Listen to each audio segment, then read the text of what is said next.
Well, we are live, and we were just discussing if we can do local recording or not. And I'm seeing a recording icon on the right, so I'm assuming we're good. So I love it when a live stream goes live while we are still discussing. It's kind of part of the game, I guess.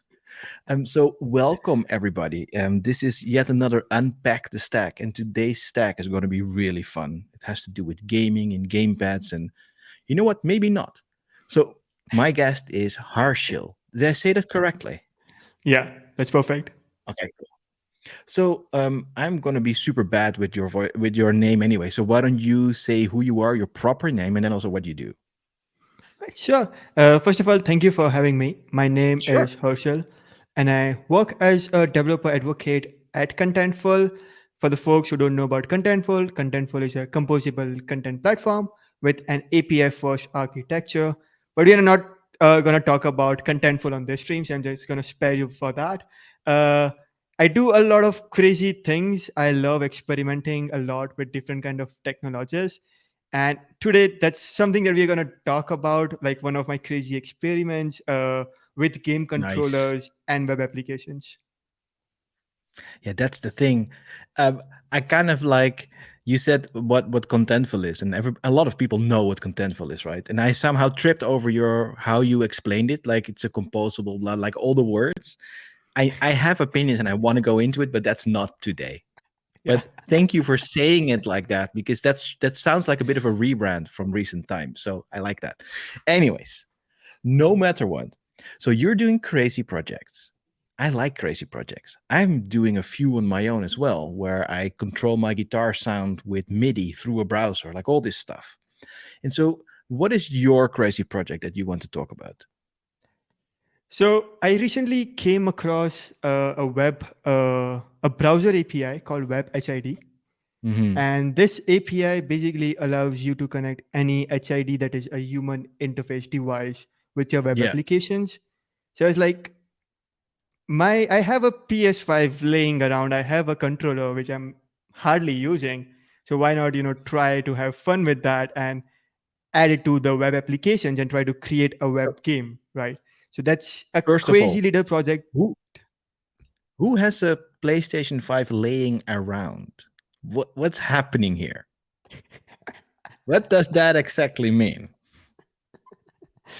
It means that you buy a PS5 at a flash sale when it's almost too difficult to buy one, and then you don't play games on that. Rather, Yeah, you yeah, yeah. use it to watch Netflix. Yeah, so it's a case of real life happens sometimes, and then you True. just go along. I love that. True. That's awesome. All right, so you're using this controller to kind of do something on the web, and so True. is there like maybe a demo you can show us, or you want to describe it? What's the thing? How should we do it? Sure. So I have like two kind of games. Some one is still a work in progress. The other is a fork that I just cloned it and I implemented the controller over here. So I'm gonna Hmm. try to share my screen. Yeah, sure. Let's have a look. I'm really excited now. Like these kind of things are always so fun. I'm gonna have a few Great. questions on how it was built soon. We're gonna look into that as well. Yeah, great. Like generally on these unpack the stack streams, I just want to go into the nitty gritty and really like look at these code lines and see what that does. So let me know when you're able to share your screen. I'll just put it All on. right, I will have to unfortunately restart my browser. Oh, it's one I of will be those back. MacBooks. Yeah, That's all good. We will be here. I'll just take You few s- minutes. yeah, of course. Remember the URL, and you'll be back Yeah, soon. And then I'll just monologue it somehow. We'll be fine. I'll be back. Sure, sure, sure, sure. So I think this always happens, right? When you have a new Mac or something, or you have never shared your screen with Chrome, it's good for security, but then you have to restart the browser, turn on some things.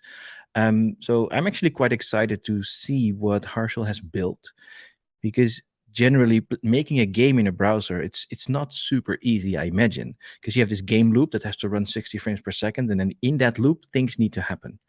And if you don't really pay attention to how complicated that could be, performance could be horrific. And so I haven't actually seen what he's made. So we've kept that away. So it's nice for the stream. And so next to that, I kind of want to see if it's like maybe Commander Keen style, like I'm dating myself here, or like whatever. Right? I'm really excited. And he is back. Hello. Okay, now this should work. Let's see. If I do the. Oh, right.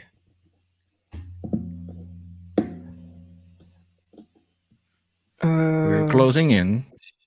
present screen. So Okay. Now this yes. is the snake game, which I'm not gonna show right now because it's Okay. kind of fully complete. So it's good to show the So we are good stuff at now. the end. Okay, so let's see a little bit of like your process and what you're doing here, and maybe a bit of a demo in a browser to see what's up with this. Says the live server is connected. All right. So this is a simple Mario game that I have created. Now, as you can see, Mario, whenever you nice. work with Web HID, because of security Mm-hmm. reasons, you always need to ask the user for the permission to connect the controller. So here is the simple connect button. Yeah. It gives me an option to connect it to a dual sense wireless controller. I'm gonna connect it, and now the game loads. It's pretty simple, Whoa. nothing fancy This already happens. I looks can just iconic to me.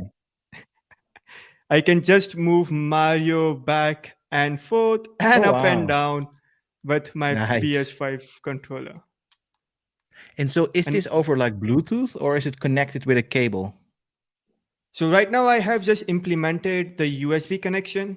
So I'm working with the USB, but you Mm-hmm. can do that via Bluetooth as well. Sure. And so is this already a game or is this kind of what you have right now, code wise at least? This is what I have like code wise as right now. It's still not a full game. I'm trying to implement some fun stuff like this in here and Oh try wow. to, So extend the you're shooting. capabilities. Nice. So Well, yeah, you know still not a what? full Actually, I'm game. pretty happy that this. No, but the thing is, your scope is relatively small, which means if we look at the code, we can actually really start to understand it because there isn't that much yet, right? We True. can actually fully understand in the scope of this stream what that looks like. I'm pretty True. excited by that. So let's say you build something like this. What do you start with? What is the main thing that you need to get going? Uh, I would say that like two things. The first is now because it's a web HID API that we are using, you need to have a device that uses HID under the hood. So it does not necessarily have to be a game controller. It can you can even Okay, remap okay, your whole Mac keyboard because it uses HID under the hood. So it just has to be an HID enabled device okay. for that. You just need that. The other thing is a Chromium based browser. This is still an experimental Okay. API. Hmm. So not all the browsers support it. I think it's the Chrome and Opera. These are the only browser engines Opera, right now that really? support this. The strictest people on the planet are now actually supporting one of those APIs. I like that. That's cool. And so, in this system, like most games, if like I just when you were offline, I was actually talking about this for a sec. Like, Mm, there's a game loop, right, in this because right. that's how your animation works. Because it refreshes 60 frames per second or whatever your browser can deal with, I guess. So, is that what you've implemented here as well? Not really. So what you're talking about, Aha. you need to do that with the Gamepad API because with the Gamepad API, what happens is you will have to set up a loop which would check if uh, the state of the controller changed or not. But with Hmm. the Web HID API, what happens is it has an event trigger. So whenever you interact with that, it triggers a function. It runs a trigger, and then based on the inputs, you can then do whatever you want. Ah, so that sounds like it's an easier approach to things. It feels more like It an is. events It is. based system rather than something is always running and you kind of have to hook into that loop and hope it works. Right? That's a different True. approach. So, would you like to show some of the code just to see how you got to this point? Sure. Yeah. Just gonna try to zoom in Yeah, we that need a little bit of folks. zoom here, I think. There we go. Is this good enough? Nice. Yeah, Perfect. yeah, yeah, perfect. Right, I'm gonna skip the CSS part. So Just gonna lots of quickly go through CSS. the So HTML. this is not a canvas or a WebGL or anything. It's literally just DOM. Yeah. Nice. At least when I see this, I know how it works. That helps. I wanted to keep this demo very simple. I'm also working on kind of a npm package for this so that people can then use it in Hmm. React, Vue, whatever framework they want. Exactly. So this is kind of the base of your getting started system at one point that you will release. Exactly. Right. All All right. right. So this So was the. Sorry, go ahead. to connect. No, go for it. Yeah. Like I'm just looking at code and starting saying things, but it's better if you present because you actually build it. So again, this was the first button that we saw when the page loaded. And this allows us, the user, to give the permission to connect or not to the application. And then we have the game where we're simply rendering the sky, the grass, road, and then this, I am assuming, is Mario over here. Yeah, this looks Yeah. like the Mario.png here. Yeah, exactly. And then I wanted to add sound to this, so I just added a sound over here as well. Now, Cool. all the fun stuff is happening in here in the script part. So basic JavaScript till over here. So we just getting all the elements from the DOM, and I've created some couple of states, and I know what keys I want to use. For example, the left tick or the left axis, the right axis. And now Yeah. the interesting thing is these axes, they move both in the x-axis and the y-axis as well. It makes it interesting. Yeah. And I'll try to also show how the data looks like later on in that game because it's a bit crazy down there as well. And Yeah, then I can imagine when you console log whatever, when you move this, it's pretty crazy, right? it's crazy. It's crazy. And I'll come to Yeah. that. I'll talk a bit more about that, about how the data looks like later on. Sure. All right. Over here, I have just added like 4 buttons, but I'm right now only using one button, which is the circle button, which basically shoots that laser. And now we are actually started implementing the Web HID API. So the first Here thing we we go. need to make sure is check if that API is available in the browser or not. And if it's available, that's when we use that API to request a device. Now, this particular request function, it actually takes a filter. And in this filter, you specify which devices you want the users to connect, right? So if I remove this, Yeah. it's going to return me an empty array and I don't get to select a device. So the first challenge was to like get the vendor ID and the product ID for the device. Fortunately, there is a website. Uh, I should have got the link over here, but there is a website. I'll share it later on with you so that you can add it in the description, where folks can find out the vendor ID and the product ID for almost all the HID devices out there. So this can be, let's just say, you if you have a Oh, that's nice PS4 because controller, exactly. Because this yeah. looks like a So pretty you crazy can code. Is there also maybe a list you can filter from? not really. You have to manually specify which all devices you wanted to connect. Okay. That's where it becomes a bit crazy because you don't know what devices your users have. So you're basically limiting your users for this. Okay. The Yeah, that makes sense. other the other crazy part about this is the data that these devices send are completely different. So let's just say I have a PS5 controller and a PS4 controller. I'll have to map that data based on how they interact with the applications. So there is Oh wow, with this there is like no standard way how data is communicated. that's crazy. Why wouldn't that like so imagine you're like a PlayStation developer and you're releasing Call of Duty for 4 and for 5. You have a different implementation of the input device. Isn't that crazy? It's that's what I've been thinking. That's what I've been trying to understand. Like why? Interesting thing. I because I already have implemented this over USB. I wanted to try it with Bluetooth. I was able to connect the device, but then the data changes when you are using Bluetooth. So the same code does not work for Bluetooth. I need to map that data so that it works for Bluetooth as well. Holy moly. Okay. Well, there's some lovely content or data mapping exercise in your future there. True. And that's why I want to have that library which handles everything for me. And I don't have to worry about these things. Exactly. All right. So yeah, with the request device, we've passed on the filter, and this filter basically tells like which all devices are allowed to be connected to the application. Once the user says like, "Hey, okay," they allow the device. We get a device array, and then basically I'm just hiding out the button and rendering the game. The other thing is, whenever a device gets connected, you cannot start interacting with the application immediately. You have to open up the connection with the device. And that's what we are doing over here.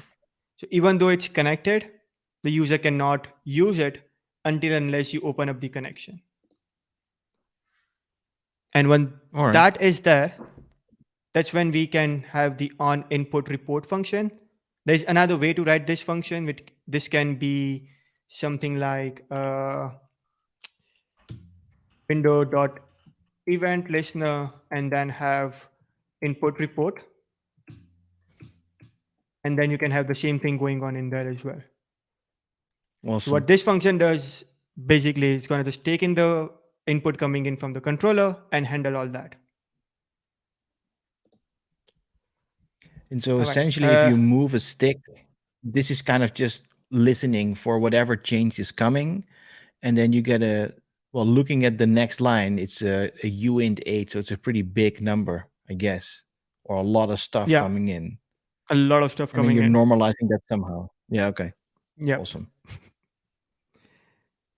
For this one over here, yeah, I'm normalizing that. I'm also checking the report ID because oftentimes the input might have a report ID.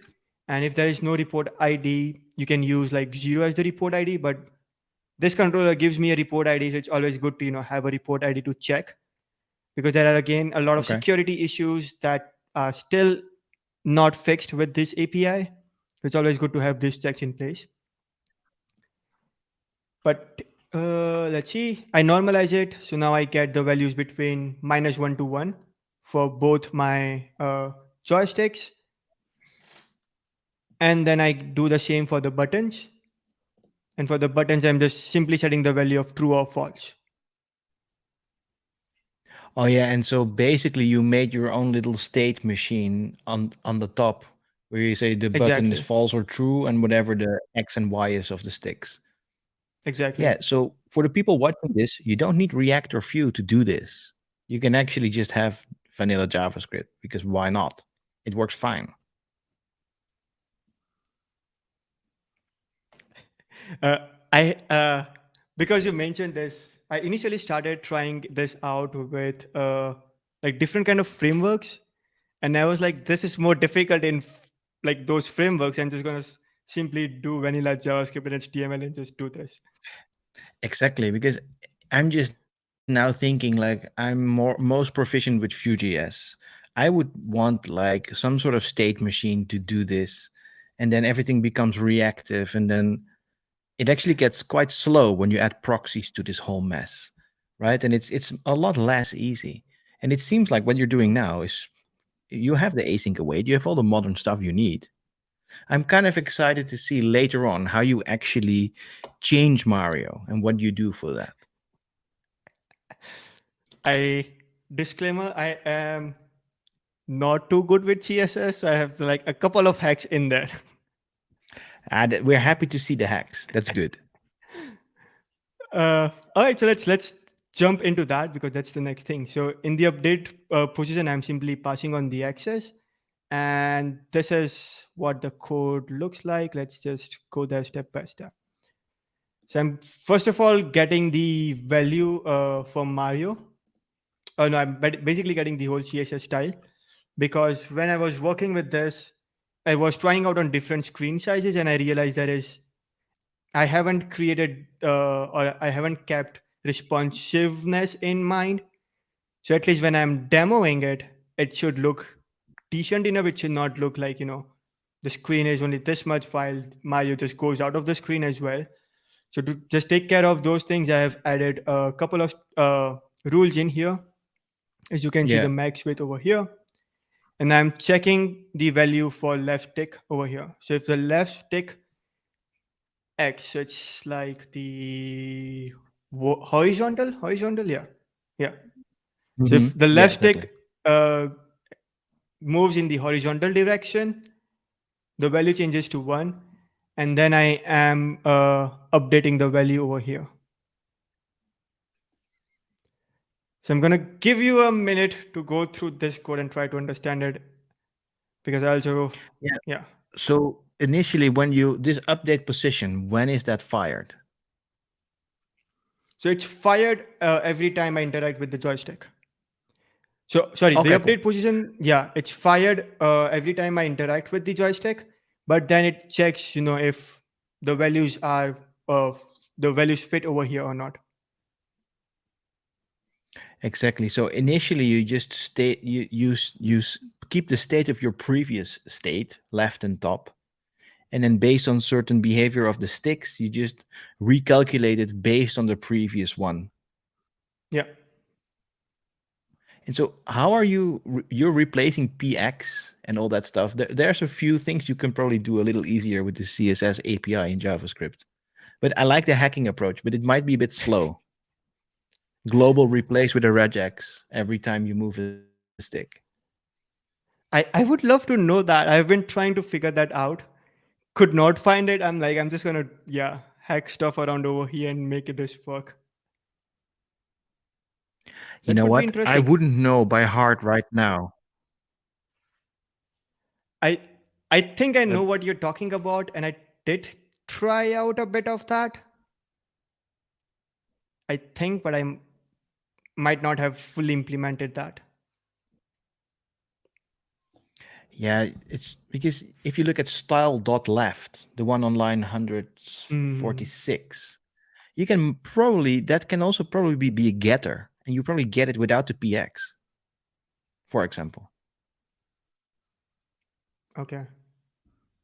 Hmm. But I'm not entirely sure. But this might not be the moment to change your whole game and figure that out. But I do like your approach because you're basically just you're literally changing CSS properties based on how much you move that stick around, which is really cool. And so, how do you calculate how much the difference is between the previous and the next? What what exactly do you mean by that? Well, for example, you have previous x, so you literally get the left Mm, value. But then at one yeah. point you say left stick x equals, or if it equals 1, do something. But um, after that, the left style that you're giving is again the same previous x, but just 2 pixels more. So is that 2 pixels more? Is that actually your acceleration?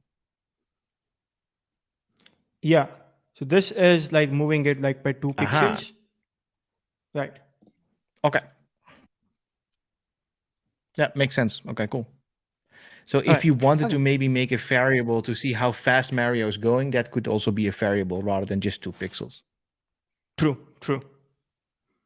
Because a fun feature would be, and now I'm destroying your whole app, but if you go all the way to the right with um, with your thumbstick, Mm, you might want to increase that performance value of how fast it can go. I love that idea. I love that idea. Oh my god, I'm gonna note it down and I'm gonna So try to do something with that. Nice. Because remember back in the day when we'd have like these car games where you can just go a little bit of gas or a lot. And that's why you have the thumbstick, right? You can do these things. And then you can do some crazy things like figuring out the acceleration delta from 0 to the end because you can go slow, but you can also go fast. And you might want to do some craziness there.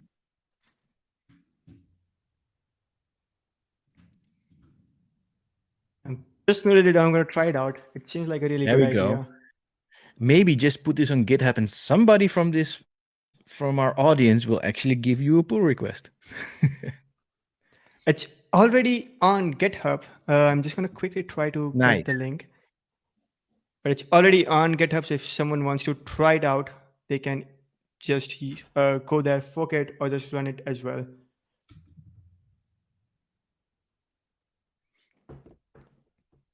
Right, I'm Nice. sharing that with you. Maybe you can later on edit to the notes as well. Yeah, so I'm just looking back at this drawer I have here, and I know there's a PS4 controller in there. So who knows? Okay, I'm gonna put your link here. I'll put it in the stream.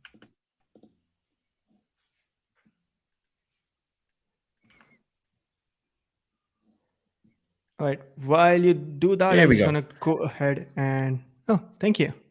Yes, of course.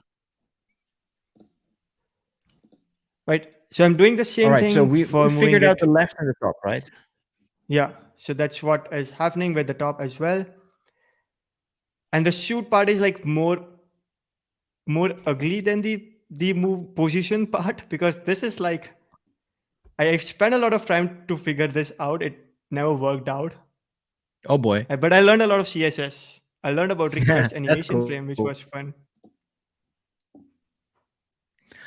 Oh yeah, because in my opinion, or at least how I thought this would work, is you have the whole thing in a request animation frame and is recursively loading something.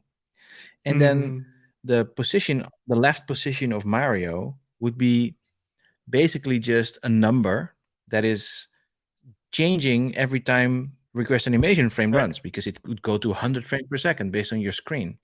And so that's a different approach to it. And so whatever you don't actually then listen to the thumbstick, you just listen to a number that comes in 60 times per second. Mm, So that would be very makes different sense. than actually waiting for input and then changing something. So I'm excited that you took it this direction because this is actually a bit simpler. But now you have to put request animation frame inside of this thing, which then makes it a bit harder because that's supposed to always run. Or this one is just whenever there is a moment the processor Mm, has space, it will fire this function, right? right. Right. So whenever All like right, so let's you take click us on through the shooting. circle, yeah, that works for shooting, right? Because I just want to show it once. That's it. Yeah. So that's what is happening with shooting.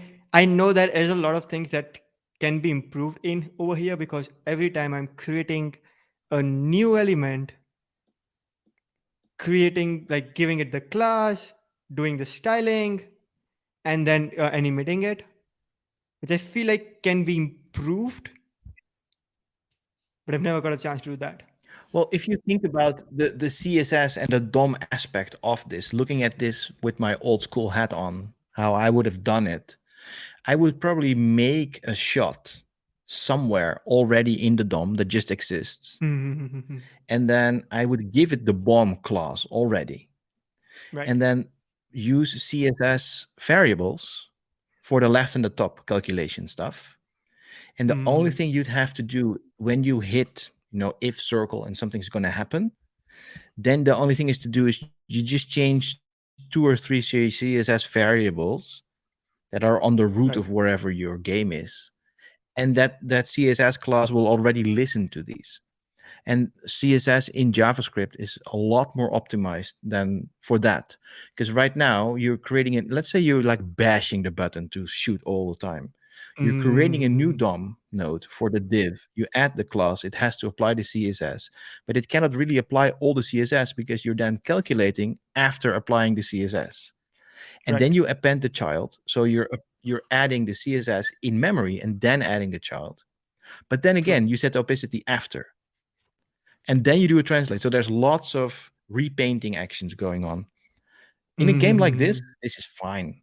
But if you start to do more, I think let's say you do it on your phone, right? It's gonna heat up for sure. I kind of true. like it True. though. True. True. But Yeah. I there's mean, so many directions you could do this, right? This exactly. worked fine. For a demo, this works fine. And so oh, perfect. And so what is circle here on line 169? So circle is again like a button that we are getting from the state. Oh, of course. Of course. So we check if it's pressed or not, and if it does, we do the shooting thing. Exactly. Makes sense. And so how do you calculate the speed of of the button or the bomb? There's no calculation of the speed for that right now. It just No, so I'm looking is. at you just look at the original left position and then you add 85 to it, and that's the speed essentially. But you add it as a translate. Yeah. So what over here I'm doing right now is because Mario can be at any position, right? So I want to make sure that Yeah. the laser actually comes on from where Mario is, right? That's Mm. why I have the styling over here. I get Mario's position, then I gave this position to the, I don't know, let's call it laser for now. Yeah. Yeah. And then once it starts from that, and then I'm translating its position. Okay, so this is actually more performant than I thought it would be because I thought you were calculating the left position for the shooting, but you're actually using a translate for that, which is a lot better. Yeah. So translate is Nice. basically doing the moving part. This is just calculating where Mario is and setting the laser from that position. That's it. Yeah. And on that line 183, you could even add like an easing, I think. So it starts fast and ends slow or some fun stuff. True. Yeah, Yeah. this is Yeah. cool, man. This is like I love to see that you actually went really relatively basic because we're now 30 minutes in, and I guess if you know HTML and CSS and a bit of JavaScript, you understand this thing. So True. tell me, why do you need request animation frame here? Okay. So I created this a month back. I need to refresh my memory. Uh, but basically, what is happening is because I want to add animation to this particular element, and I'm doing it within JavaScript. I think that's why I need to do request animation frame, because again, if you see over here, it's using the transform style, Hmm. and with transform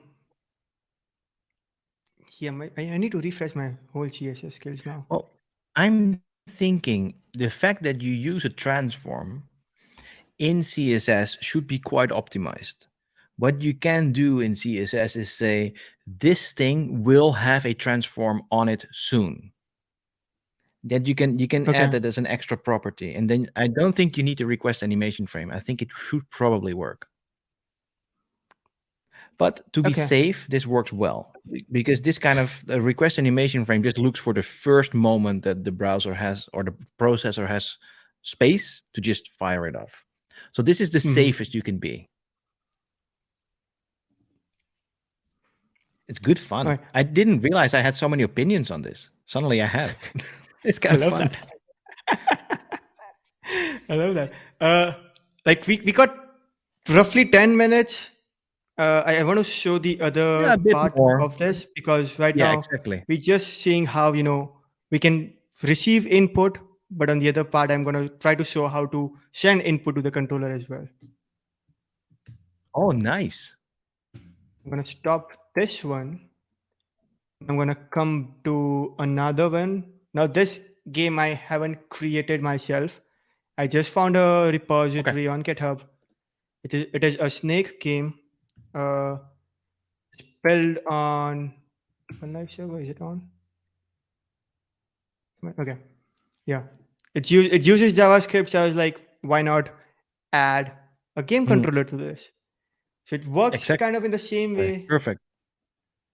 I'm gonna do start game over here. And for this, I already just before the live stream I tried out. So right now I'm just using my controller to play the game.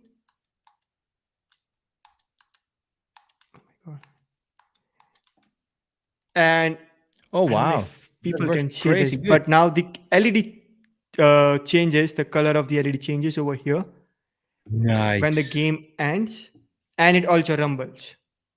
So I'm kind of giving the Wow, user a feedback. that is super fun.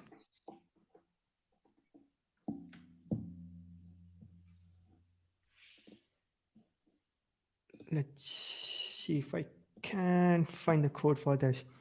So again, it's kind of doing the same things. I have the axis set up over here. Now over here, I'm just Yeah, using them, so I did not configure the buttons. Um, Start game, end game. So let's try to find it. Game area. So whenever we do the start game, we connect the device like we saw earlier. We passing on the filter with the request device yeah, function. If it's exactly. not connected, we throw an error to the user.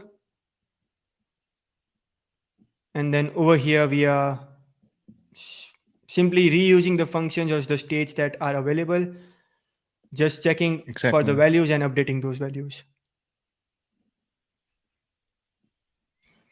And so while the snake Um, moves, can you feel it rumble? Is that what you built? no, I haven't enabled Rumble when the snake moves. I've enabled rumbling when the game ends. Okay, cool.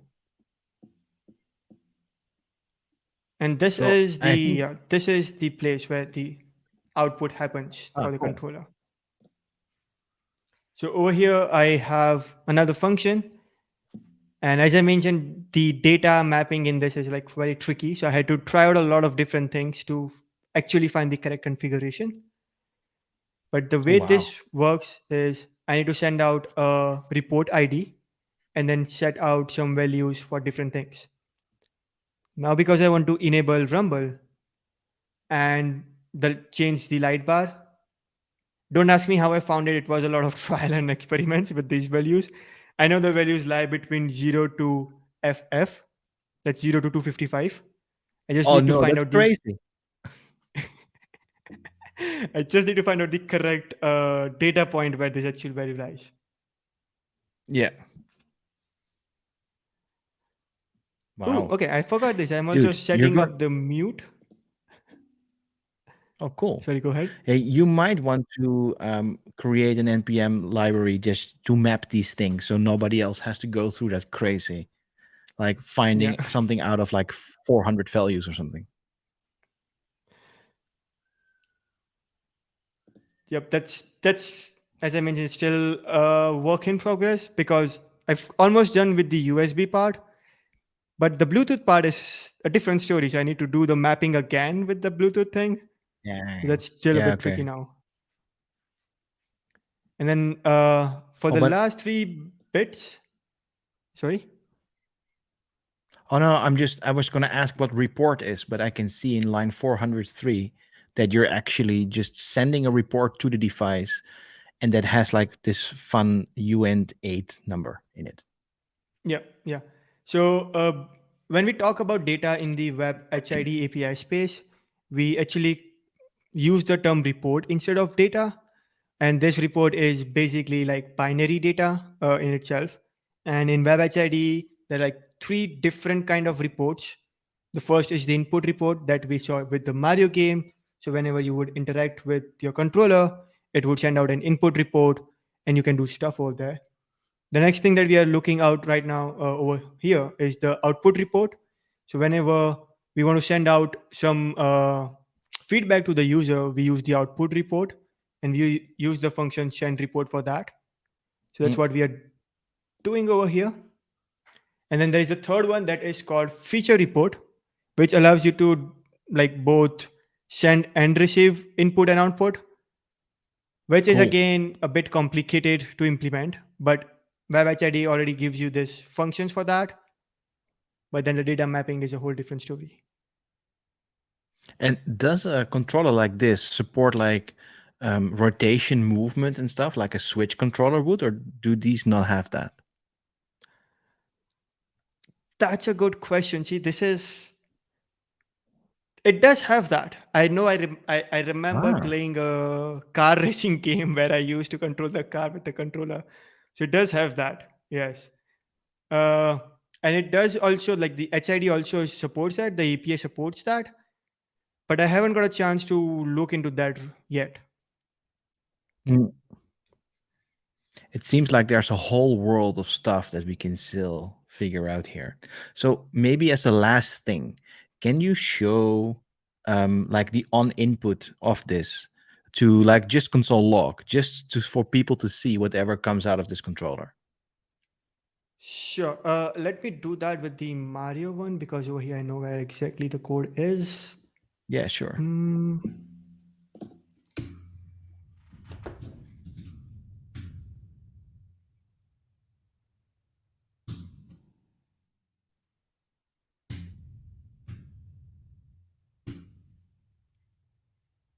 Why server is not Oh yeah, you might have to restart already your running? server also. Says the server is running. Interesting. Okay, yeah.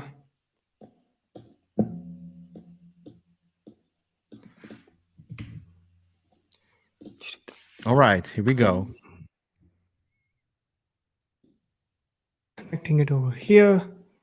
And now you can see it's just throwing me like streams of output coming in or the input coming in. Well, that's a lot. Okay, so what is in this data view exactly? It's an array buffer.